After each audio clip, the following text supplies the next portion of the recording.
नमस्ते दोस्तों, मैं माँ की भक्त हूँ और उनकी आराधना मेरा जीवन है। लेकिन आज इस वीडियो में मैं आपको अपने बचपन की उस कृष्ण स्मृति की ओर ले जा रही हूँ, जहाँ से मेरी आध्यात्मिक यात्रा की नींव पड़ी। सच्ची भक्ति किसी एक रूप तक सीमित नहीं रहती। माँ दुर्गा मेरी शक्ति है, मेरा आधार है और श्री कृष्ण मेरे लिए उस परम प्रेम और शून्य का प्रतीक है, जहाँ जाकर सब कुछ शांत हो जाता है। मेरे लिए माँ और कृष्ण अलग नहीं हैं। माँ ही वो शक्ति है जो मुझे उस कृष्ण तत्व तक, परम शांति तक पहुँचाती है। आज की ये कविता उसी एक पल के बारे में है जब छठी क्लास की उस बच्ची ने पहली बार भगवान की आंखों में शून्य को देखा था।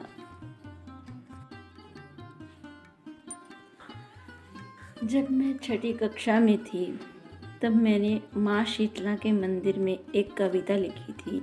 तब शायद मैं खुद भी नहीं समझती थी कि उन शब्दों का क्या अर्थ है, बस मेरे भीतर की पुकार थी।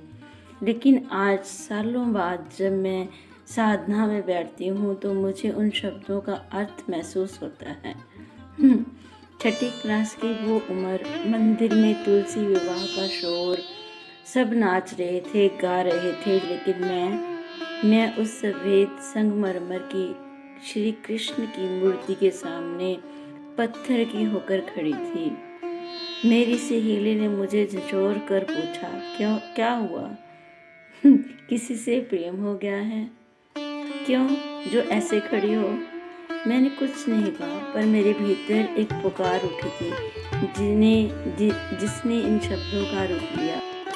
मैंने कुछ नहीं कहा, लेकिन मेरे भीतर एक पुकार उठी थी जिनसे इन शब्दों का जन्म हुआ।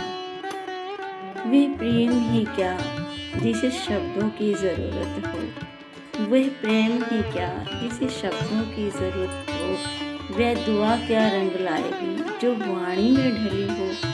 वो एक ऐसा प्रेम हो जहाँ तन ना हो, मन ना हो, कोई बंधन ना हो, बस अगाध प्रेम का समंदर हो, बस अगाध प्रेम का समंदर हो, जहाँ संसार ना हो, जहाँ शब्द ना हो, वाणी ना हो, जहाँ कोई प्राणी ना हो, बस चुप के भीतर शून्य में मिलन हो। हे सर्वशक्ति, जीवन में कुछ तो ऐसा हो। बचपन की वो चुप आज मेरी शक्ति बन गई है। जब हम उस शून्य से जुड़ जाते हैं तो संसार का हर लक्ष्य, हर सपना छोटा लगने लगता है। मैं सपना अपनी इसी आध्यात्मिक शक्ति के साथ अपने जीवन के सबसे बड़े संकल्प डायमंड मैनेजर की ओर बढ़ रही हूँ।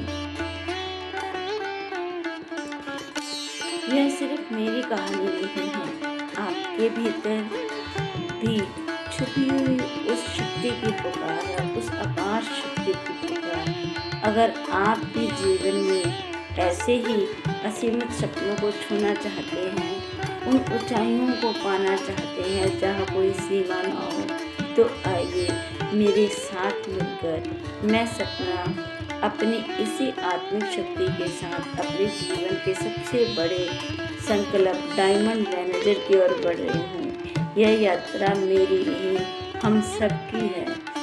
आइए मिलकर रचें एक नया इतिहास, जहाँ हर सपना हकीकत बने। सबका साथ, सबका विकास, यही मेरे जीवन का लक्ष्य है। साथ चलेंगे, साथ बढ़ेंगे। जय माँ अम्बा, जय जगदम्बा।